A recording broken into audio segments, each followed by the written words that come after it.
Hello friends, नमस्कार। मैं Vinod sir आप सभी लोगों का हार्दिक वेलकम करता हूं ऑनलाइन इस मंच पे। जैसा आप सभी लोग जानते हैं, मैं विनोद सर आप लोगों को मैथ्स पढ़ाता हूं और मैथ में हम लोग बहुत ही इंटरेस्ट के साथ पढ़ते हैं और बहुत ही लॉजिकल तरीके से हम लोग मैथ्स को पढ़ते हैं और सीखते हैं बेहतरीन कॉन्सेप्ट, जिससे कि हमारा समय बच सके होने वाले एग्ज़ाम में।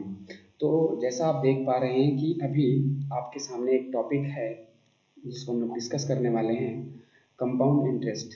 बहुत बच्चों के अंदर ये मिथ्या होती है कि ये टॉपिक बहुत ही कठिन होता है, बहुत ही कैलकुलेटिव होता है, ऐसा लोगों का मानना है। बट जो मेरा मानना है वो ये कि ये टॉपिक बहुत ही इजी, बहुत ही सिंपल और बहुत ही कम समय में सॉल्व होने वाला ये टॉपिक है। हम इसमें बहुत सारे कॉन्सेप्ट का यूज कर सकते हैं। हालांकि जो लोग इसको बेसिक तरीके से सॉल्व करते हैं उनको बहुत सारा समय लग जाता है, और जो लोग केवल सॉल्व ही करते हैं उनको समय तो लगना ही लगना है। असल में होता क्या है कि बच्चों को वो तरीके नहीं मालूम होते हैं जिन तरीक़ों से क्वेश्चंस को आसानी से किया जा सकता है। बच्चे ये लेकर के चलते हैं अपने अंदर ये मनोभावना रखते हैं कि क्वेश्चन टफ होता है, कंपाउंड इंटरेस्ट का कैलकुलेटिव होता है, उसको सॉल्व करना पड़ेगा, उसमें समय लगेगा। लेकिन उनको नहीं मालूम कि बहुत ऐसे सारे कॉन्सेप्ट होते हैं जो मैं आपको बता दूं। सबसे नंबर एक जो कॉन्सेप्ट इसमें सबसे काम करता है, वो सबसे नंबर एक, अगर आपको फार्मूलाज याद हैं या फार्मूला के लगाने के तरीके विधि जानते हैं, तो सबसे पहले हम इसमें डीएस का यूज कर सकते हैं। दूसरी बात करें तो हम इसमें यम कॉन्सेप्ट यूज कर सकते हैं। यम कॉन्सेप्ट मैं आपको पढ़ाता हूँ, मल्टीपल कॉन्सेप्ट जिसको बोलते हैं, गुणज प्रमेय या गुणज वाली प्रक्रिया जो होती है। तीसरा है सबसे इम्पोर्टेंट, रेंज लगा सकते हैं हम इसमें, रेंज। चौथा हम अप्रॉक्सीमेशन लगा सकते हैं। रेंज और अप्रॉक्सीमेशन में मतलब वही है, या थोड़ा बहुत डिफरेंस होता है इसका। रेंज का मतलब और अलग नहीं होता है, अप्रॉक्स का मतलब जो होता है वही रेंज का भी मतलब होता है। तो अप्रॉक्सीमेशन वाला हम कॉन्सेप्ट इसमें यूज कर सकते हैं। और लास्ट में रही बात तो हम लोग लीनियर मेथड का यूज करते हैं। लीनियर मेथड का यूज हम लोग करते हैं और इसी मेथड से हम इसको फुल सॉल्व करते हैं। हालांकि कंपाउंड इंटरेस्ट सॉल्व करने की बहुत सारी विधियां हैं, मैं आपको बताऊंगा। सबसे पहला बेसिक होता है, बेसिक। दूसरा क्या होता है, दूसरा मैं आपको पढ़ाता हूँ लीनियर मेथड, और तीसरा मैं पढ़ाता हूँ आपको ट्रायंगल मेथड। और ये जितने भी मेथड मैं पढ़ाता हूँ, बेसिक तो सब लोग पढ़ाता है। उसके बाद एक रेशियो मेथड होता है जो आजकल प्रचलित है, बहुत सारे टीचर्स इसको आगे रखते हैं। रेशियो मेथड होता है, रेशियो मेथड को हम परसेंटेज मेथड भी बोलते हैं, तो इतनी सारी विधि है। अब हम लोगों को ये सारी विधि पढ़नी है, सारी विधि जाननी है। क्यों जाननी है? क्योंकि अलग अलग क्वेश्चनों में, अलग अलग प्रश्नों में, अलग अलग विधि से हम कम से कम समय में क्वेश्चंस का आंसर निकाल सकते हैं। आपके अंदर अगर ये मिथ्या है कि नहीं सर हम एक ही तरीका पढ़ेंगे और एक ही तरीके से हम सारे क्वेश्चंस का आंसर निकालेंगे, तो ठीक है, आप निकाल सकते हो, कर सकते हो ऐसा। लेकिन मैं आपसे ये बता दूँ, ये दावा करता हूँ अपने एक्सपीरियंस, पिछले जितने सालों से मैं पढ़ा रहा हूँ, करीब मुझे कंपटीशन लाइन में 8 साल हो गए पढ़ाते हुए। जहाँ तक मुझे ये अभी तक पता चला है, ये ज्ञात हुआ है कि सॉल्व तो आप कर सकते हो, बट कुछ कुछ ऐसे क्वेश्चंस होते हैं कि उसके लिए अलग तरीके होते हैं। अब उस तरीके से आप उसको सॉल्व करोगे तो कुछ ही सेकंड में क्वेश्चन का आंसर आ जाएगा। लेकिन अगर आप सोचोगे कि नहीं सर हम एक ही तरीके से सारे तरह के क्वेश्चन का आंसर देंगे, तो फिर उसमें समय लगेगा, आप समय नहीं बचा पाओगे और एग्ज़ाम बीट नहीं कर पाओगे। एग्ज़ाम बीट करने का मतलब जानते हैं आप लोग? सिंपल सा बस यही है कि हम प्रतिद्वंदी से, सामने वाले प्रतिद्वंदी से कम समय में क्वेश्चंस कर पाएँ, चाहे वो 5 सेकंड से ही क्यों ना हम उसको बीट करें, लेकिन बीट हमें करना पड़ेगा, तभी जा कर के होगा। आजकल की लड़ाइयाँ देख रहे हैं, एक एक सीट के लिए कम से कम 250-250 200 एप्लीकेशन पढ़ते हैं, है ना। तो अब कंपटीशन थोड़ा सा बढ़िया लेवल का हो रहा है, तो आपकी तैयारी भी बढ़िया लेवल की होनी चाहिए। तो चलिए हम बात करते हैं कि कंपाउंड इंटरेस्ट की बेसिक चीज़ों के बारे में, और जानते हैं कि कैसे हम लोग कम से कम समय में क्वेश्चंस का आंसर निकाल पाएंगे, कम से कम समय में क्वेश्चन का आंसर निकाल पाएंगे। ठीक है, तो सबसे पहले हम लोग एक एग्जाम्पल के थ्रू समझते हैं, एक एग्जाम्पल के थ्रू। जैसे कि अब इसमें देखिए, इसमें बहुत सारे क्वेश्चंस बनते हैं। मैं आपको केवल और केवल एक विधि बताने वाला हूँ, ध्यान से समझिएगा। अगर प्रिंसिपल अमाउंट मान लेते हैं कि 8,000 है, रेट ऑफ इंटरेस्ट यदि 12.5% है, 12.5%, और जो समय है वो कितना है, अगर मान लेते हैं कि 2 साल है।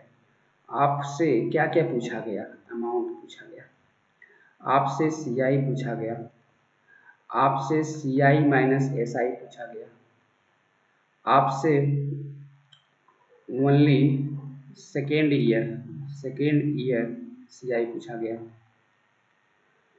और आपसे और इस इतने तरीके का प्रश्न मान लीजिए यहाँ पूछा गया। ठीक है, तो आप क्या करोगे? अब ये सारे तरह के प्रश्न को सॉल्व करने के लिए मैं आपको एक विधि बताता हूँ। एक विधि से ही सारे हम लोग क्या कर लेंगे, सबका आंसर निकाल सकते हैं। ओनली सेकेंड ईयर, अगर ये रेट ऑफ इंटरेस्ट 12.5 है, और अगर ये समय 2 वर्ष 2 महीना हो जाए, 2 वर्ष 2 महीना हो जाए, या 2 वर्ष 3 महीना हो जाए, तो हम इसको थोड़ा सा कर लेते हैं ना, 2 वर्ष एंड 3 मंथ, 2 वर्ष और 3 महीना, 2 वर्ष और 3 महीना। अब इस तरीके के क्वेश्चंस को अगर हमें सॉल्व करना हो, तो बताओ आप कौन सी विधि आप लगाना चाहोगे? 2 वर्ष 3 महीना, मुझे पता है कि आप इस क्वेश्चन का आंसर निकाल सकते हैं, बट जितना जल्दी मैं निकाल सकता हूँ अपने तरीके से, उतना जल्दी आप नहीं कर पाओगे, ये दावा है। मैं ये सारे क्वेश्चन का आंसर एक मेथड से आपको समझा सकता हूँ, और वो मेथड है, तो सबसे बढ़िया मेथड जिसको हम लोग शब्दवेदी बोलते हैं। हमारे पास 2 ही मेथड है, एक है शब्दवेदी और एक है ब्रह्मास्त्र। 2 चीज़ का हम लोग यूज़ करते हैं, है ना, ब्रह्मास्त्र और शब्दवेदी। तो लीनियर जो मेथड हमारा है ये शब्दवेदी है, ये शब्दवेदी है। हम लोग इसी से सारे तरह के क्वेश्चंस का आंसर निकाल सकते हैं बड़े आराम से। ओनली सेकेंड ईयर का पूछा गया है यहाँ पे, और आपसे दिया क्या गया है, या फिर आपसे ये भी पूछ सकता है ओनली 3 मंथ का, only 3rd month, MONTH month CI। ये बहुत बेहतरीन कॉन्सेप्ट हम लोग आज समझने वाले हैं। ठीक है, चलिए सबसे पहली बात हम लोग करेंगे क्या, लीनियर मेथड का तरीका जानेंगे। तो लीनियर मेथड का तरीका आप ध्यान से समझो। अब अगर आपको 12.5% निकालने आता है तत्कालिक, तो ठीक है, लेकिन अगर नहीं आता है तो 12.5 का फ्रैक्शन वैल्यू 1/8 आपको मालूम होना चाहिए। कैसे ये आता है, तो इसके लिए मैं आपको थोड़ा सा हिंट दे दूँ। 12.5% को हम लोग लिख सकते हैं ऐसे, देखो यहीं पे हम दे देते हैं, तो आपको थोड़ा सा हिंट। 12.5 कैसे लिख सकते हैं, 12 गुना 24 एक 25, 25/2, प्रतिशत का वैल्यू होता है 1/100। 25 से 100 कटेगा 4 बार में, तो 1/8 हो गए, 1/8। तो इस तरीके से हम कर सकते हैं। ठीक है, अब चलिए हम आपको इतने दूर में, अब ये सारे क्वेश्चन का आंसर मैं आपको सिखाता हूँ इतने दूर में। अब यहाँ पे आपको पहले बात तो प्रिंसिपल अमाउंट लेना है, कितना, 8,000। 8,000 आपने ले लिया, ठीक है, गुड। अब जो है 8,000 आपने ये ले लिया, फिर इस पर हम दर लगाएंगे 12.5%, यानी कि 1/8वां हिस्सा आपको ब्याज मिलेगा 8 का। तो आप कहोगे सर जी सीधा सीधा 1000 मिल जाएगा, ब्याज मिल जाएगा। 8000 का 1/8वां हिस्सा 1000 होता है। अगले वर्ग की अगर बात करेंगे, अगले वर्ष की बात करेंगे तो 1000 होगा। कितना होगा? 1000 प्लस, जैसा कि हम जानते हैं कि चक्रवृद्धि ब्याज क्या होता है, जो ब्याज पे भी ब्याज मिले, जिसमें ब्याज पे भी ब्याज मिले वही चक्रवृद्धि ब्याज। अभी तो ये ब्याज पे ब्याज नहीं मिला है, अब ये 1000 जो धन है 1 साल पुराना हो गया कि नहीं हो गया, इस पे भी हमें ब्याज मिलेगा, वो भी कितना? 1/8। तो 1/8 कितना हो जाएगा? 125। 1000 का 125। देखिए 8 एक नम 8, फिर 2 बचेगा 8 9 16, फिर 4 बचेगा 8 25 40 हो गया। अब बात करते हैं तीसरे महीने की। तो तीसरे महीने की बात करेंगे तो 2 साल के बाद तीसरा महीना है, यानी 2 साल के बाद तीसरे महीने की शुरुआत हो रही है। यानी कि हम क्या करेंगे, तीसरे साल का हम पहले कैलकुलेशन कर लेंगे, फिर इस मंथ को हम साल में बदल लेंगे कि जो 3 महीना होता है उसको साल में हम क्या लिखते हैं, तो 3/12 लिखते हैं, यानी 1/4 साल लिख सकते हैं इसको। 1/4 पूरे साल का चौथाई हिस्सा, पूरे साल का चौथाई हिस्सा ही 3 महीना होता है। तो चलिए 8000 रुपये भी निकालते हैं। 1/8 निकालेंगे तो कितना होगा? 1000 प्लस इस 1000 का 1/8 निकालेंगे तो 125, फिर इस 1000 का 1/8 निकालेंगे तो कितना होगा? 125, क्योंकि सारे ब्याज है ना, ब्याज पे भी तो ब्याज मिलेगा आपको। अब 125 का भी 1/8 अगर आप निकालोगे तो कितना मिलेगा? एक बार आप इसको अच्छे से भाग करके देख लो। 8 कम 8 हो गया, 4 बचा 45 हो गया, 8 बचे 40 हो गया, 8 बचे 40 हो गया, 5 बचा 50 हो गया, 8 छक 48 हो गया, 2 बचा 16 हो गया, 8 9 16 और 8 25 40, यानी 15.625। क्लियर? समझ में आ रहा है आपको? ठीक है। अब ध्यान से देखिएगा, सबसे पहले जब हम आंसर निकालेंगे, सबका आंसर हम आपको बारी बारी से देते चल रहे हैं, ठीक है? देखिए, तो अगर हम बात करें ये पूरी पूरी लाइन की, तो ये पूरी पूरी जो लाइन है ये ओनली एसआई है। ये क्या है? केवल और केवल एसआई। तो ये एसआई 3 साल की हो गई ना, लेकिन हमको तो बताना है 2 साल 3 महीने की। एसआई वैसे हमने कहीं यहाँ पे मेंशन नहीं किया हुआ है, बट मैं आपको बता देता हूँ। 2 साल की एसआई ये हो गई, और ये 1000 का चौथाई हिस्सा अगर आप करोगे तो हो जाएगा, ठीक है? तो हो जाएगा आपका एसआई, लेकिन एसआई हमको निकालना नहीं है। चलिए, अगर हम इसको पूरे को कैलकुलेट करते हैं, पूरे को, ये पूरे को, तो सीआई होता है। क्या होता है? सीआई। और अगर उसमें 8000 को भी शामिल करते हैं, मूलधन को भी शामिल करते हैं, तो मूलधन को अगर हम ब्याज में शामिल करेंगे तो मिश्रधन मिलेगा, हमारा अमाउंट मिल जाएगा। ये दोनों मिल गया। सीआईएसआई की बात करें तो सीआईएसआई की बात करेंगे तो देखो, ये आपका जो हिस्सा है, ये तीसरे साल का जो हिस्सा है, ये हमको 3 महीने का बताना था, तो ये पूरे का 1/4 लेंगे हम, पूरे का 1/4, तब जाकर के होगा, ठीक है? लेकिन हमें सीआई और एसआई का अंतर चाहिए, तो अंतर चाहिए तो देखिए, ये साधारण ब्याज के बाद वाला एरिया ये सारा आपका यहाँ से लेकर के यहाँ तक, आपको थोड़ा सा ये कलर अलग कर देते हैं मेंशन करने के लिए, आपको फिर क्लियर होगा। ये 125 ये लेकर के पूरा का पूरा डेटा ये आपका होगा, सीआई और एसआई का डिफरेंस। लेकिन जो नीचे वाली हिस्सा है 1/4 हम लेंगे तब, ठीक है? तो उसको भी निकाल लेते हैं। चलिए ध्यान से समझते हैं। तो आपको सबका आंसर निकालना है, तो सबसे पहले आप ऐसा करो कि इनको पहले जोड़ लो। 1000 ये 125 125 250 हो गया, यानी 250। 250 में 15 जोड़ेंगे तो 265, 265.625। तो 1265.625 का चौथाई हिस्सा अगर आप करोगे तो निकल जाएगा। 4 से अगर आप भाग करते हो यहाँ पे, तो 4 से भाग करते हो तो कितनी बार मिलेगा? 4 तिया 12, 4 एकम 4, 4 छक 24, 4 चौके 16 और 4 छक 24, फिर यहाँ पे 1 2 5 आ जाएगा। 4 छक 24, 1 बचा 10, सॉरी यहाँ पे 6 2 5 आ जाएगा।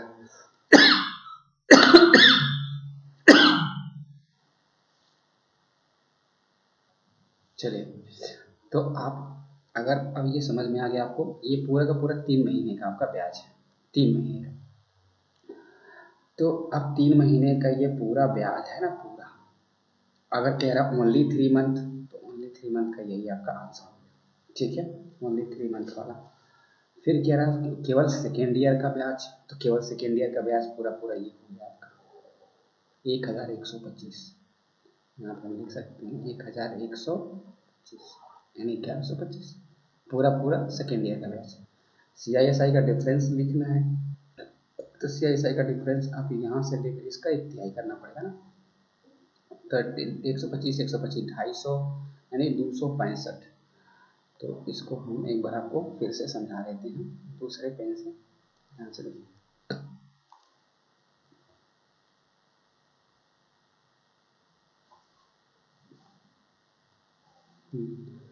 265.625 बटा 4 काटेंगे, 4 छक 24, 2 बचेगा, फिर 4 छक 24 1 बचेगा, 4 चौक 16, फिर उसके बाद 0.625 जो भी है 66.4 समझिए बस, और 125 ये आपका हो गया।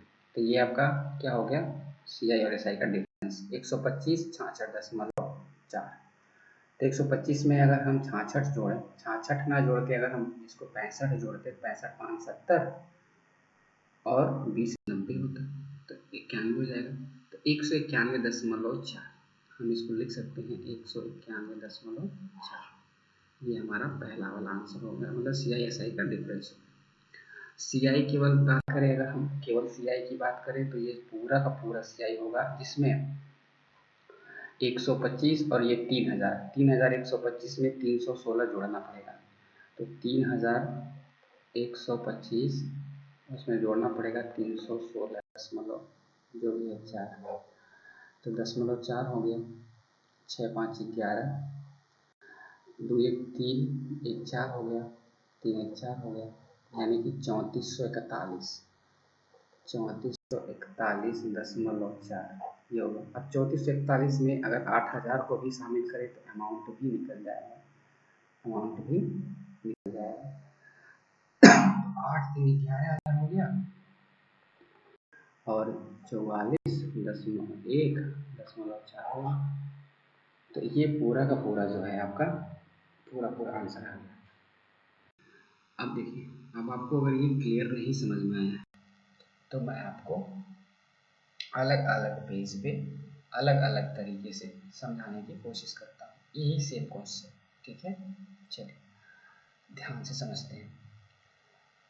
अगर प्रिंसिपल अमाउंट 8000 है, चलिए रेट ऑफ इंटरेस्ट 12.5% है, समय आपका 2 वर्ष मतलब 3 मंथ है, ठीक। तो सबसे पहले हम यहाँ पे क्या निकालने वाले हैं, सबसे पहले हम लोग निकालने वाले हैं ओनली थर्ड मंथ, ओनली तीसरे महीने का CI, ओनली तीसरे मंथ का आपको चक्रवृद्धि ब्याज निकालना। चलिए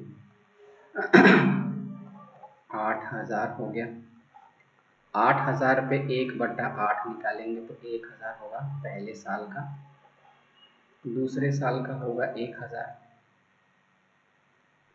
प्लस इस 1000 पे भी आपको 1/8 मिलेगा, ब्याज पे भी ब्याज मिलता है, चक्रवृद्धि ब्याज में कितना होगा 125। अगली बार चलेंगे, 1000 तो होगा ही होगा, प्लस इस 1000 पे 125 मिलेगा आपको, फिर 1000 पे भी 125 मिलेगा आपको, फिर 125 पे भी मिलेगा आपको कितना, इसके पहले आपने देखा कितना आया था, है ना,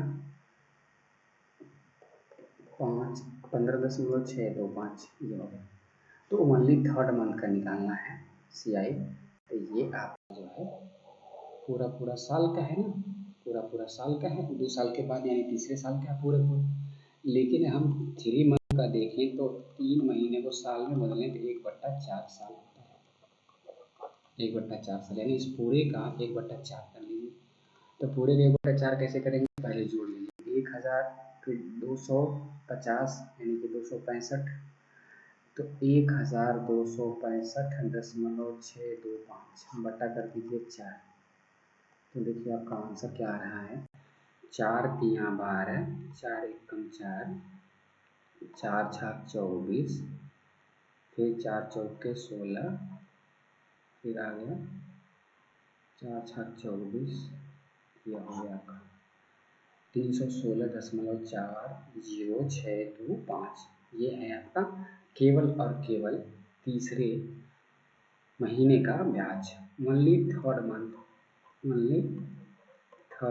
month CI compound. Clear. Same question को ही देखते हैं। 8000 पर 1/8, 1000 हो गया, आप कोई दिक्कत नहीं होगी आप लोगों को निकालने में। फिर 1000 हो गया प्लस इस 1000 पे भी आपको मिलेगा 125। आगे चलिए 1000 प्लस इस 1000 पे 125 प्लस इस 1000 पे 125 प्लस इस 125 पे भी 15.625 हो गया। यहाँ पे आपको निकालना है CISI का डिफरेंस, CISI का डिफरेंस निकालना है आपको, वो भी 2 वर्ष 3 महीने का। इससे डेटा कठिन ज़्यादा हो ही नहीं सकता है कि नहीं, इतना है ना। चलिए 3/8 भी दे सकता है, 3/5 भी दे सकता है, कुछ भी दे सकता है, हम इसी तरीके से कर सकते हैं, वहाँ पे निकाल सकते हैं। अब CISI का डिफरेंस आप निकालो, ध्यान से देखो कैसे हम लोग निकालेंगे। तो पहले इसका हम क्या कर लें, पहले हम इसका पूरा का पूरा नहीं निकालना है, हमको CISI का डिफरेंस निकालना है। तो ये वाली एरिया, ये वाली, ये